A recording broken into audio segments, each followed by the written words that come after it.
ঈদের ছুটির দ্বিতীয় দিনে কমলাপুর রেল স্টেশনে ঘরমুখো মানুষের উপচে পড়া ভিড়। ট্রেন ছাড়ছে নির্ধারিত সময়ে, কোনো শিডিউল বিপর্যয় নেই বলে জানিয়েছেন স্টেশন ম্যানেজার। নির্বিঘ্নে বাড়ি ফিরতে পেরে খুশি যাত্রীরাও। আরও জানাচ্ছেন রাকিব হাসান। ঈদযাত্রার ষষ্ঠ দিনে সকাল থেকেই ঢাকার কমলাপুর রেল স্টেশনে ছিল ঘরমুখো মানুষের উপচে পড়া ভিড়। কড়া নিরাপত্তার মধ্য দিয়ে লাইনে দাঁড়িয়ে প্ল্যাটফর্মে প্রবেশ করতে দেখা গেছে যাত্রীদের। বিগত সময়ের তুলনায় এবারের ব্যবস্থাপনায় খুশি যাত্রীরা, তবে টিকিট পেতে কিছুটা ঝামেলা পোহাতে হচ্ছে বলে অভিযোগ তাদের। অন্য ঈদের তুলনায় এই ঈদে মনে হচ্ছে এটা সিকিউরিটিটা ভালো। একটাই সমস্যা, মনে করেন টিকিট কাটতে এক কম্পার্টমেন্টে টিকিট পাওয়া যাচ্ছে না, একটা কম্পার্টমেন্টে এক একটা টিকিট। আমরা 4 জন 2 কম্পার্টমেন্টে পড়ছি। ট্রেনটা আমাদের জন্য বেশ কনভিনিয়েন্ট হয়, কারণ অল্প সময়ের মধ্যে জ্যাম ছাড়াই আমরা যাতায়াত করতে পারছি। পরিবার পরিজনের সাথে ঈদের আনন্দ ভাগাভাগি করতে পারবেন, এই ভেবে খুশি ঘরমুখো মানুষেরা। একটা বছর শেষে একটা ঈদ আসে, তো এটা সবারই হচ্ছে আনন্দের দিন। বাসায় যাচ্ছি, খুব আনন্দ লাগছে। আলহামদুলিল্লাহ, অনেক ভালো লাগতেছে। এবং আমরা যেটা লক্ষ্য করলাম, অন্যান্য বছরে যেমন প্ল্যাটফর্মে আসতে গেলে অনেক ভিড় হয়, বাট আলহামদুলিল্লাহ এবছর আমরা কোনো ভিড় দেখতে পাচ্ছি না। ঈদের ছুটির দ্বিতীয় দিনে কোনো শিডিউল বিপর্যয় নেই বলে জানান স্টেশন ম্যানেজার। সকাল থেকে এখন পর্যন্ত 22টি ট্রেন বিভিন্ন গন্তব্যের উদ্দেশ্যে ছেড়ে যায়। সবগুলো ট্রেনে একদম অন টাইমে ঢাকা ত্যাগ করে। আমাদের শিডিউল বিপর্যয়ের যেন কোনো কিছু না ঘটে, এ ব্যাপারে কর্তৃপক্ষ সজাগ এবং সচেষ্ট। ছাদে যাত্রী ভ্রমণের বিষয়ে কর্তৃপক্ষের করা নজরদারি রয়েছে বলে জানান রেলওয়ে বিভাগীয় ব্যবস্থাপনা পরিচালক কামরুজ্জামান। কিছু কিছু যাত্রী ছাদে যেতে চায়, আমরা আমাদের অবস্থানে খুব কঠোর আছি এবং আমরা চেষ্টা করছি যে ছাদে কেউ না ওঠে। তারপরেও 2-1টা ট্রেনে আমরা খুব চেষ্টা করেছি, কিন্তু তারপরেও কিছু যাত্রী ছাদে ছিল। আপাময় জনসাধারণের প্রতি আমাদের অনুরোধ, প্লিজ আপনারা ছাদে ভ্রমণ করবেন না, এটা একেবারেই একটা অনিরাপদ ভ্রমণ। সকাল থেকে দুপুর পর্যন্ত কমলাপুর স্টেশন থেকে ছেড়ে গেছে 22টি ট্রেন। রাকিব হাসান, মাইটিভি, ঢাকা। প্রিয়জনের সঙ্গে ঈদ উদযাপনের রাজধানীর বাস টার্মিনালগুলোতে ঢল নেমেছে যাত্রীদের। ঘরে ফেরার এই আনন্দের মাঝে রয়েছে ভোগান্তি আর কিছুটা অভিযোগ। এদিকে গাবতলী বাস টার্মিনালে পরিদর্শনে এসে সড়কমন্ত্রী শেখ রবিউল আলম বলেছেন, গণপরিবহনে যারা বিশৃঙ্খলা এবং অনিয়ম করার চেষ্টা করছে, ঈদের পর তাদের বিরুদ্ধে ব্যবস্থা নেওয়া হবে। সাদিয়া হক মৌয়ের রিপোর্ট। ঈদের আনন্দ এবং আমেজ দুটোই ভেসে উঠেছে যাত্রীদের চোখে মুখে। কিছুটা ভোগান্তি আর অভিযোগ সঙ্গে নিয়ে বাড়ির পথে তারা বলছেন, শেষ মুহূর্তে প্রিয় মুখগুলো দেখতে পারাটাই বড় বিষয়। কাঙ্ক্ষিত বাসের জন্য দীর্ঘ অপেক্ষা, লাগেজ ব্যাগ সহ সবাই বসে পড়েছেন খোলা আকাশের নিচে। কষ্ট হোক, উদ্দেশ্য একটাই, যেভাবে হোক যেতে হবে বাড়ি। না, রাস্তাঘাটেও যেমন এই দিক দিয়ে খুব ভালো, যাতায়াতের কোনো অসুবিধা নাই। সবসময় ভালো লাগাই কাজ করে। পরিবারের সাথে ঈদ করার সময় কাটানো আমাদের জন্য অনেক আনন্দের। যাত্রীরা বলেন, মহাসড়কে বিভিন্ন স্থানে বাস দাঁড় করিয়ে যাত্রী নেওয়া হচ্ছে, পাশাপাশি ভাড়া নিয়েও রয়েছে তাদের মধ্যে অসন্তোষ। ঠিক 12টায় ছাড়ার কথা, এইমাত্র আসলাম, দেখি কখন ছাড়ে। স্বাভাবিক যেটা ভাড়া সেটাই নিয়েছে, না বাড়তি কোনো চার্জ নেয় নাই। যাত্রী এখনো আসবে কিনা এই অপেক্ষায় আছে। আমাদের গাড়ি এখানে স্টক আছে, যাত্রী নেই। সকালে গাবতলী বাস টার্মিনাল পরিদর্শন শেষে সড়কমন্ত্রী জানালেন, ঈদ যাত্রায় কোনো পরিবহনে অনিয়ম হলে দায়ীদের বিরুদ্ধে কঠোর অবস্থা নেওয়া হবে। কাউন্টারগুলিতে গিয়েছেন, সবাই কিন্তু নির্ধারিত ভাড়া নিচ্ছে। 2-1টি পরিবহন 20-30 টাকা আরও নির্ধারিত ভাড়ার চেয়ে কম নিতে সামনেই বলেছেন। এখানে পুলিশ কন্ট্রোল রুম আছে, ভিজিলেন্স টিম আছে, র্যাবের কন্ট্রোল রুম আছে। সেখানে নির্ধারিত করা ভাড়া সমস্ত জায়গায় আপনাদের সামনে টানিয়ে দেওয়া হয়েছে। কেউ এর চেয়ে বেশি ক্লেম করলে সেখানে যদি কেউ কমপ্লেন করে, সাথে সাথে ব্যবস্থা নেওয়া হচ্ছে।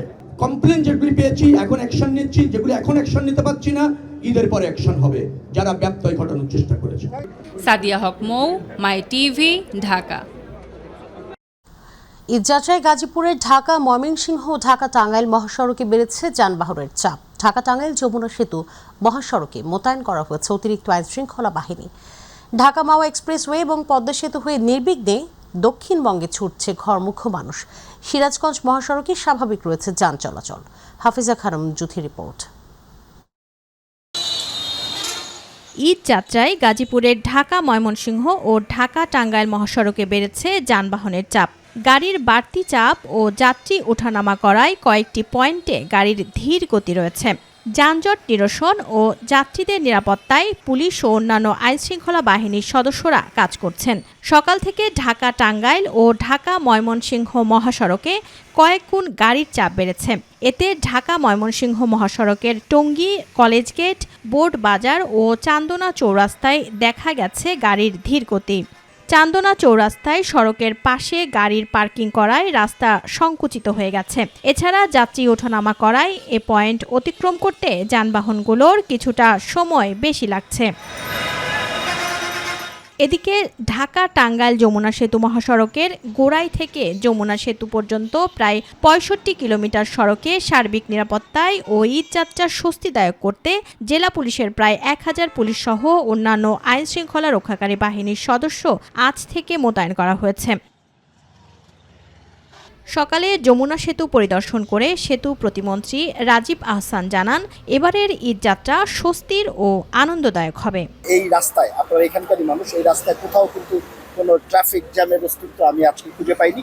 ইনশাল্লাহ এবারের ঈদযাত্রা, যেটি আপনাদের কাছে আমরা কথা দিয়েছিলাম, স্বস্তির এবং আনন্দদায়ক হবে, উৎসবমুখর হবে, সে বিষয়টি আমরা এনশিওর করতে পারব। ঈদযাত্রার দ্বিতীয় দিনে ঢাকা মাওয়া এক্সপ্রেসওয়ে এবং পদ্মা সেতু হয়ে নির্বিঘ্নে দক্ষিণবঙ্গে ছুটছে ঘরমুখো মানুষ। দক্ষিণবঙ্গের ২১ জেলার মূল প্রবেশপথ হিসেবে খ্যাত ওই মহাসড়কটিতে ঈদযাত্রাকে কেন্দ্র করে যানবাহনের চাপ স্বাভাবিক সময়ের চেয়ে কয়েক গুণ বৃদ্ধি পেলেও নেই দুর্ভোগ ও বিড়ম্বনা। ঈদযাত্রায় এক্সপ্রেসওয়েতে দূরপাল্লার গণপরিবহনের পাশাপাশি ব্যক্তিগত ছোট যান ও মোটরসাইকেলের আধিক্য দেখা গেছে এক্সপ্রেসওয়েতে। স্বস্তিতে ঈদযাত্রা করতে পেরে আনন্দিত যাত্রীরা। পুলিশের নিয়মিত টহল ও ট্রাফিক ব্যবস্থাপনায় বিশেষ জোর দেয়ায় এক্সপ্রেসওয়ের পরিস্থিতি এখন পর্যন্ত সম্পূর্ণ স্বাভাবিক রয়েছে। ঈদ উল ফিতরকে সামনে রেখে যানবাহনের চাপ বাড়লেও যমুনা সেতুর পশ্চিম পার সিরাজগঞ্জ মহাসড়কে এখনও স্বাভাবিক রয়েছে যান চলাচল। কোথাও উল্লেখযোগ্য যানজটের দেখা মেলেনি। সিরাজগঞ্জ মহাসড়কের যমুনা সেতু পশ্চিম প্রান্ত, কড্ডার মোড়, নলকার মোড় ও হাটিকুমরুল ইন্টারচেঞ্জ এলাকায় যানবাহনের চাপ বাড়লেও তা স্বাভাবিক গতিতেই চলাচল করছে। কোথাও দীর্ঘ যানজটের চিত্র দেখা যায়নি। হাফিজা খানম জুথি, মাই টিভি। দর্শক, এই মুহূর্তে দক্ষিণাঞ্চলের মহাসড়ক পরিস্থিতির খবর জানাতে যুক্ত হচ্ছেন সহকর্মী শফিকুল ইসলাম জনি। জনি, পদ্মা সেতু সহ দক্ষিণাঞ্চলের ঈদযাত্রার কেমন পরিস্থিতি চোখে পড়ছে? সরকারি ছুটির যে দ্বিতীয় দিনের আজ কিন্তু ফরিদপুর সহ দক্ষিণাঞ্চলের ২১টি জেলার যে প্রধান যে মহাসড়ক রয়েছে, ঢাকা খুলনা, ঢাকা বরিশাল মহাসড়কে কিন্তু যানবাহনের চাপ বেড়েছে। আমরা সকাল থেকে এখানে অবস্থান করছি এবং দেখছি যে বেলা বাড়ার সাথে সাথেই কিন্তু এই সড়কে যে ব্যক্তিগত যানবাহন থেকে শুরু করে কিন্তু গণপরিবহনের চাপ কিন্তু প্রায় দৃশ্যমান। তো আমরা একটি বিষয় আমরা যেটি দেখেছি যে এই সড়কে কিন্তু যানজটের কোনো ধীরগতির কোনো খবর কিন্তু আমরা পাইনি এবং সেই সাথে আইনশৃঙ্খলা বাহিনীর পরিস্থিতিও কিন্তু খুব স্বাভাবিক রয়েছে। তবে আমরা একটি নতুন সংকট, যেটি বেশ কিছুদিন ধরেই আমাদের যে একটি সংকট আমরা দেখছি, সেটি মূলত যানবাহনের কোনো ধীরগতি না থাকলেও এই যে দক্ষিণাঞ্চলের যে মহাসড়কের পাশের যে তেল পাম্পগুলি রয়েছে, সেখানে কিন্তু তীব্র তেলের সংকটের কারণে কিন্তু যানবাহনগুলোর, বিশেষ করে ব্যক্তিগত যানবাহন চালক থেকে শুরু করে কিন্তু গণপরিবহনগুলো কিন্তু এক ধরনের বিপাকের মধ্যে পড়েছেন। আমরা বেশ কয়েকটি তেল পাম্পে আমরা ঘুরেছি এবং দেখেছি যে অনেক বেশিরভাগ তেল পাম্পগুলোতেই কিন্তু সঠিকভাবে কিন্তু তেল সরবরাহ করতে পারছে না। কিছু কিছু তেল পাম্প কিন্তু সরবরাহ ইতিমধ্যে বন্ধও রেখেছে। তবে আমরা এখানকার যারা সড়কে চলাচলরত মোটরসাইকেল চালকদের সাথে কথা বলেছি, তারা যেমনটি অভিযোগ করছেন যে প্রত্যেকটি তেল পাম্পে গেলে সর্বোচ্চ তাদেরকে ১০০ টাকার তেল কিন্তু দেওয়া হচ্ছে। তো সব কিছু মিলিয়ে ঈদযাত্রায় সব দিক দিয়ে ঈদযাত্রার সব পরিস্থিতি যদি স্বাভাবিক হলেও কিন্তু এই যে তেল সংকটের কারণে কিন্তু দূরপাল্লার যারা যানবাহন যারা চালক রয়েছেন, তারা কিন্তু এক ধরনের সমস্যার সম্মুখীন হচ্ছেন। এছাড়াও আমরা এই সড়কের বিভিন্ন জায়গায় পুলিশের যে টহল চৌকি এবং স্পিড মিটারের মাধ্যমে কিন্তু আমরা দেখেছি যে সড়ক দুর্ঘটনা নিয়ন্ত্রণের চেষ্টা কিন্তু চালিয়ে যাচ্ছেন এখানকার আইনশৃঙ্খলা বাহিনীর সদস্যরা। তো এক কথায় বলা যায় যে একটি স্বস্তির ঈদযাত্রার যে আজকে দ্বিতীয় দিনের এই ছিল আমার কাছে ফরিদপুরের যে ঢাকা খুলনা মহাসড়কের সবশেষ পরিস্থিতি। জনি, ধন্যবাদ আপনাকে। দর্শক, ফরিদপুর থেকে দক্ষিণাঞ্চলের ঈদযাত্রার খবর জানাচ্ছিলেন সহকর্মী শফিকুল ইসলাম জনি। দর্শক, এই মুহূর্তে নারায়ণগঞ্জ থেকে মহাসড়ক পরিস্থিতির খবর জানাতে যুক্ত হচ্ছেন সহকর্মী আব্দুল্লাল মামুন। আপনি জানেন যে একেবারে সন্নিকটে ঈদ, অর্থাৎ একেবারে একদিন বাকি ঈদের, তো যার কারণে সরকারি যারা ছুটি হয়েছে তারা কিন্তু ইতিমধ্যে চলে গেছেন। এখন যারা শিল্প কারখানার শ্রমিকরা রয়েছেন তারা কিন্তু আজকে এবং কালকে যাবেন। তো আমি এই মুহূর্তে দাঁড়িয়ে আছি মেঘনা টোল প্লাজা এলাকায়। আপনি যদি এখানে দেখেন যে এই টোল প্লাজা দিয়ে কিন্তু চট্টগ্রাম বিভাগের 11টি জেলায় কিন্তু যারা ঈদে বাড়ি ফিরবেন তারা কিন্তু এখানে থেকে এই টোল প্লাজা পার হবেন। তো সবকিছু মিলিয়ে এখনো কিন্তু গাড়ির বাড়তি চাপ আমরা লক্ষ্য করেছি। সকালে আরো বেশি গাড়ির চাপ ছিল।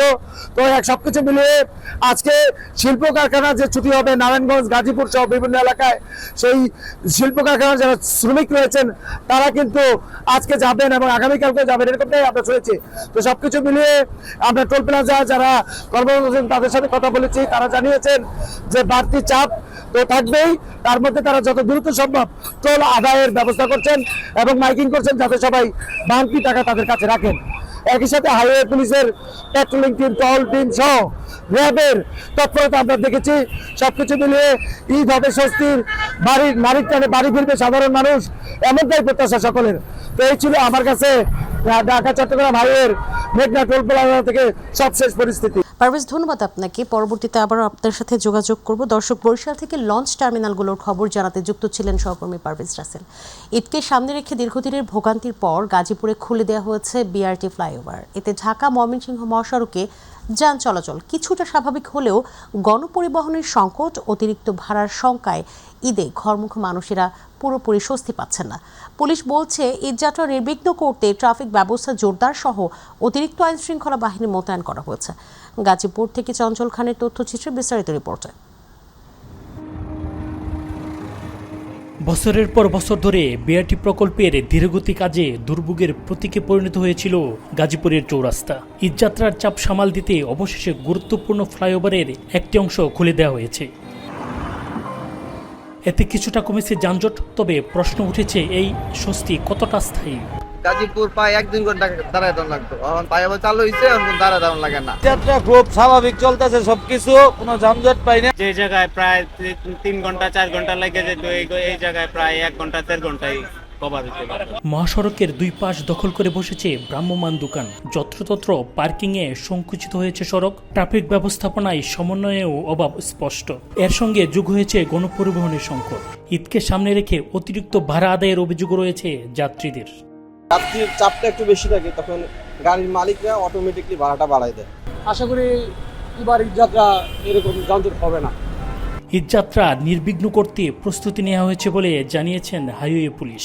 হেডকোয়ার্টার সহ মন্ত্রণালয় থেকে বিভিন্ন নির্দেশনাগুলি আসছে, যেমন অতিরিক্ত ভাড়া যাতে কেউ না নিতে পারে, অথবা যাত্রীরা যেন কোনো হ্যাসেলের শিকার না হয়, অথবা অজ্ঞান পার্টি, মলম পার্টির দ্বারা যাতে কোনো ক্ষতিগ্রস্ত না হতে পারে। সেই জন্য আমাদের ট্রাফিকের পাশাপাশি ক্রাইমেরও বিশেষ একটা প্রোগ্রাম থাকবে, আমরা সেই অনুযায়ী ব্যবস্থা নিব। আইজিপি জানালেন, পরিস্থিতি নিয়ন্ত্রণে মহাসড়কে অতিরিক্ত 4 শতাধিক সদস্য মোতায়েন করা হয়েছে, বাড়ানো হয়েছে টহল ও চেকপোস্ট। আমরা ইতিমধ্যে হাইওয়ে পুলিশ, জেলা পুলিশ এবং অন্যান্য সংস্থা, পুলিশের অন্যান্য সংস্থাকে বলা হয়েছে যে ট্রাফিক পুলিশের পাশাপাশি তারা দায়িত্ব পালন করবে এবং সড়কে যাতে অনাকাঙ্ক্ষিত কোনো গাড়ি অতিরিক্ত সময় দাঁড়িয়ে থেকে কোনো ট্রাফিক কনজেশন তৈরি না করে, সেই ব্যাপারে আমি নির্দেশনা দিয়েছি পুলিশের কোয়ার্টার থেকে সকল ইউনিট। ঈদে ঘরমুখ মানুষের যাত্রা নির্বিঘ্ন করতে বিআরটি প্রকল্পের গাজীপুর চৌরাস্তা সবচেয়ে বড় ফ্লাইওভার খুলে দেওয়া হয়েছে। তবে ফুটপাতে ভাসমান দোকান, যত্রতত্র গাড়ি পার্কিং, অতিরিক্ত ভাড়ার অভিযোগ থেকে যাচ্ছে। প্রশাসন বলছে সব ধরনের তদারকি থাকবে এবারের ঈদে ঘরমুখ মানুষের যাত্রা নির্বিঘ্ন করতে। চঞ্চল খান, মাই টিভি, গাজীপুর। মৎস্য প্রাণী সম্পদ মন্ত্রণালয়ের প্রতিমন্ত্রী সুলতান সালাউদ্দিন টুকু বলেছেন, প্রধানমন্ত্রীর নির্দেশে ঈদকে সামনে রেখে মহাসড়কে শৃঙ্খলা বজায় রাখতে পুলিশ প্রশাসনের পাশাপাশি স্থানীয় সংসদ সদস্য ও দলীয় নেতাকর্মীরাও সমন্বিতভাবে কাজ করে যাচ্ছেন, যার ফলে ইতিমধ্যেই যানবাহন চলাচল স্বাভাবিক গতি ফিরে পেয়েছে। সকালে গাজীপুরের কালিয়াকৈর উপজেলার চন্দ্রা এলাকা পরিদর্শন শেষে সাংবাদিকদের তিনি এসব কথা বলেন। এ সময় গাজীপুর 1 আসনের সংসদ সদস্য মুজিবুর রহমান বলেন, সকলের সম্মিলিত প্রচেষ্টায় এবার এই যাত্রা স্বস্তিদায়ক হবে। এই যানজট যাতে এইখানে না হয়, যাতে জনগণ ভোগান্তিতে না পড়ে, ঈদের যে ছুটিতে তারা যাতে বাড়িতে ঠিকভাবে পৌঁছাতে পারে, নিরাপদে পৌঁছাতে পারে, সেই ব্যাপারে সার্বিক ব্যবস্থা গ্রহণ করা হয়েছে। সরকার কতটুকু সিরিয়াস যে আমাদের গড়মুক্ত মানুষগুলো যাতে নিরাপদে বাড়ি পৌঁছতে পারে আমরা সেটা নিশ্চিত করতে চাই। আমাদের এটাই আজকে ঈদের আগ পর্যন্ত সবচেয়ে বড় চ্যালেঞ্জ। ঢাকা উত্তর সিটি কর্পোরেশনের আয়োজনে ঈদগাহে স্বাচ্ছন্দ্যে ঈদের নামাজ পড়ার সব প্রস্তুতি সম্পন্ন করা হয়েছে বলে জানিয়েছেন প্রশাসক শফিকুল ইসলাম খান মিল্টন। দুপুরে আগারগাঁওয়ের পুরাতন বাণিজ্য মেলার মাঠে পরিদর্শন শেষে উত্তর সিটির প্রশাসক একথা বলেন। তিনি বলেন, একসঙ্গে 10,000 মুসল্লি নামাজে অংশ নিতে পারবেন। ঈদের দিন বৃষ্টির সম্ভাবনা থাকলেও বৃষ্টিতে নামাজের বিঘ্ন ঘটবে না, সেভাবেই প্রস্তুতি নেওয়ার কথা জানিয়েছেন প্রশাসক। এছাড়া ঈদে কোনো আনন্দ র্যালি থাকছে না বলেও জানান শফিকুল ইসলাম খান মিল্টন।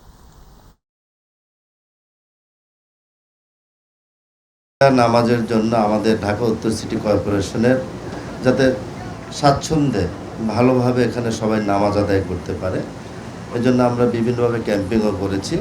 আমরা মাইকিংয়ের ব্যবস্থাও করব যাতে করে আমাদের উত্তর সিটি কর্পোরেশনের প্রতিটি নাগরিক তার সহজভাবে এখানে এসে নামাজ আদায় করতে পারে। একটাই জামাত হবে সকাল 8টায়। এখানে বৃষ্টির একটা আভাস আছে, শনিবার দিন যদি ঈদ হয়ে যায় কিংবা শুক্রবার ঈদ হয় সেখানে বৃষ্টি হওয়ার একটা সম্ভাবনা আছে। তো বৃষ্টি হলে সেই ব্যাপারে আমরা প্রস্তুতি নিয়ে রেখেছি। ঈদকে সামনে রেখে বিপণী বিতার ও ফুটপাতের দোকানগুলোতে শেষ মুহূর্তে চলছে বেচাকেনা। নতুন পোশাক কিনতে শিশু থেকে শুরু করে সব বয়সী মানুষের উপস্থিতিতে মুখর হয়ে উঠেছে শপিং মলগুলো। প্রতিনিধি ফয়জুল হক বাবুর তথ্য ভিডিও চিত্রে তামান্না সাদিকার রিপোর্ট। ঈদ মানেই আনন্দ, ঈদ মানেই নতুন পোশাক। আর তাই ঈদ উল ফিতরকে সামনে রেখে সাতক্ষীরা শহরের বিভিন্ন শপিং মল ও মার্কেটে এখন উপচে পড়া ভিড়।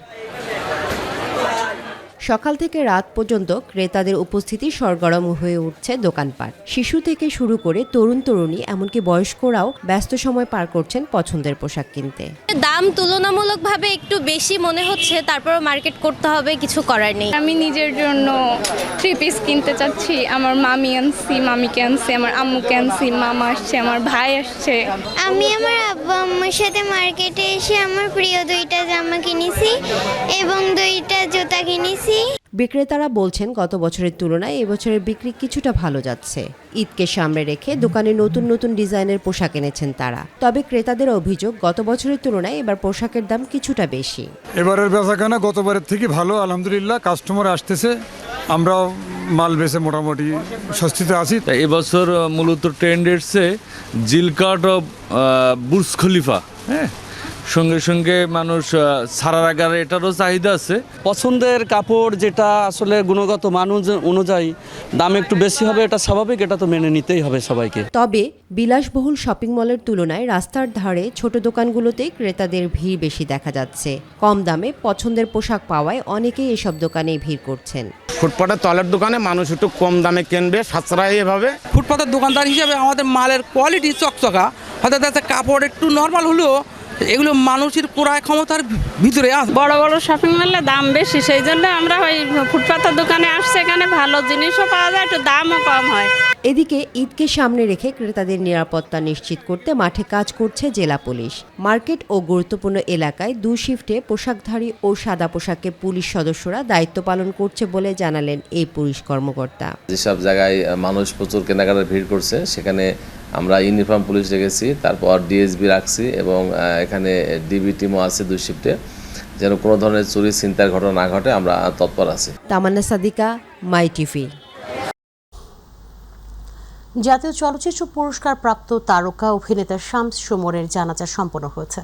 সকাল 11টায় তার মরদেহ নেওয়া হয় চ্যানেল আই প্রাঙ্গণে। সেখানে তার জানাজায় অংশ নেন শিল্পী, নির্মাতা ও কলাকুশলীরা। মঙ্গলবার সন্ধ্যায় রাজধানীর একটি বেসরকারি হাসপাতালে শেষ নিঃশ্বাস ত্যাগ করেন শামস সুমন। আপাতত সুমনের মরদেহ সিএমএইচের হিমঘরে রাখা হবে। রাতে যুক্তরাজ্য থেকে পরিবারের সদস্যরা দেশে ফেরার পর তাদের সঙ্গে মরদেহ নিয়ে রাজশাহীর উদ্দেশ্যে রওনা হবেন। একসময়ের টিভি নাটকের পরিচিত মুখ শামস সুমন মঞ্চ, ছোট পর্দা, বড় পর্দা সব মাধ্যমেই কাজ করেছেন।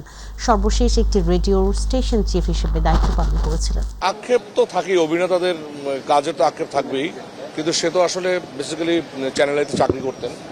হ্যাঁ, অভিনয়ের পাশাপাশি আগে থেকে চাকরি করতেন। আমরা যখন অভিনয় করেছি তখন তিনি টোবাকোতে চাকরি করতেন। কাজের করার তার ইচ্ছা ছিল, হয়তো কাজের প্রেশারে হয়তো পারে নাই।